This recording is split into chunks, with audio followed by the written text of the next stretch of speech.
ಇವತ್ತು ನಮ್ಮ ಶಾಲೆಯಲ್ಲಿ ಸಂಕ್ರಾಂತಿ ಹಬ್ಬದ ಆಚರಣೆಯನ್ನು ಪ್ರಾರಂಭ ಮಾಡಿದ್ವಿ. ತುಂಬಾ ಚೆನ್ನಾಗಿ ಸಂಕ್ರಾಂತಿ ಹಬ್ಬನ ಆಚರಣೆ ಮಕ್ಕಳೆಲ್ಲ ಸಾಂಸ್ಕೃತಿಕ ಕಾರ್ಯಕ್ರಮದಲ್ಲಿ ವೇಷಭೂಷ ಎಲ್ಲ ಧರಿಸಿ ಬಂದಿದ್ರು.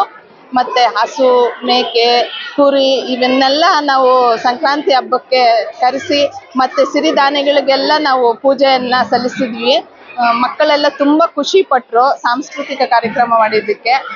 ಮಕ್ಕಳಿಗೆ ತುಂಬಾ ಖುಷಿಯಿಂದ ಅವರು ಗಾಳಿಪಟನ ಹಾರಿಸಿದ್ರು.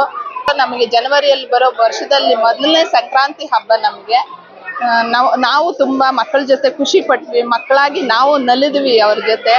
ಅಂದ್ರೆ ನಮ್ಮ ದೇಶದ ಹಬ್ಬ ಇದು, ನಮ್ಮ ಸಾಂಸ್ಕೃತಿಕ ಹಬ್ಬ. ಸಂಕ್ರಾಂತಿ ಅಂದ್ರೆ ಸಮೃದ್ಧಿಯ ಸಂಕೇತ. ರೈತರಿಗೆ ನಾವು ಸಮರ್ಪಣೆ ಮಾಡುವಂತ ಹಬ್ಬ ಇದು. ಧಾನ್ಯ ನಾವು ಧಾನ್ಯ ದವಸಗಳೆಲ್ಲ ಬೆಳೆದು ರೈತರು ಹೇಗೆ ಖುಷಿಯಿಂದ ಅವರು ಸಂಭ್ರಮಣ ಮಾಡ್ತಾರೋ ಈ ಹಬ್ಬನ ಆಗ ನಾವು ಖುಷಿಯಿಂದ ಆಚರಣೆ ಮಾಡಿದ್ವಿ. ನಾವು ಮಕ್ಕಳಾಗಿ ಮಕ್ಕಳ ಜೊತೆ ನಲಿದ್ವಿ, ರೈತರಾಗಿನೂ ನಲಿದ್ವಿ. ತುಂಬಾ ಖುಷಿ ಪಟ್ವಿ ಈ ಹಬ್ಬ ಆಚರಣೆ ಮಾಡಿದ್ವಿ. ಪರಂಪರೆಯನ್ನ ನಾವು ಮಕ್ಕಳಲ್ಲಿ ಹೇಗೆ ಆಚರಣೆ ಮಾಡಬೇಕು ಎಲ್ಲ ಅವರಿಗೆ ಹೇಳ್ಕೊಟ್ವಿ. ಅವರು ತುಂಬಾ ಈ ಕಾರ್ಯಕ್ರಮನ ಆಚರಣೆ ಮಾಡಿದ್ರು. ತುಂಬಾ ಖುಷಿ ಪಟ್ರು ಮಕ್ಕಳುನುವೆ.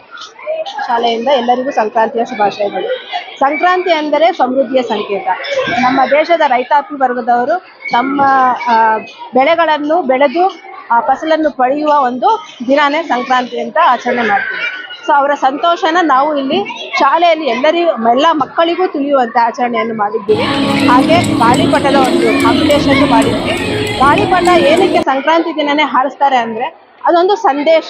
ಏನು ಸಂದೇಶ ಅಂದರೆ ಗಾಳಿಪಟ ತುಂಬ ಎತ್ತರಕ್ಕೆ ಹಾರೋದು ಕಾರಣ ಏನು ಅಂತಂದರೆ ಅದು ನಮ್ಮ ಒಂದು ಸಂದೇಶನ ದೇವರಿಗೆ ತಲುಪುವ ಥರ ಅದು ರೀಚ್ ಮಾಡುತ್ತೆ. ಅದಕ್ಕೋಸ್ಕರ ಗಾಳಿಪಟ ಕಾಂಪಿಟೇಷನ್ನು ಮಕ್ಕಳಿಗೆ ತಮ್ಮ ಏನೇನು ಮನಸ್ಸಿನಲ್ಲಿ ಏನೇನು ಅಂದ್ಕೊಂಡಿದ್ದಾರೋ ಅದು ದೇವರಿಗೆ ರೀಚ್ ಆಗಲಿ, ಎಲ್ಲರಿಗೂ ಒಳ್ಳೆಯದಾಗಲಿ ಅನ್ನೋದೇ ನಮ್ಮ ಒಂದು ಅಭಿಪ್ರಾಯ. ಧನ್ಯವಾದಗಳು.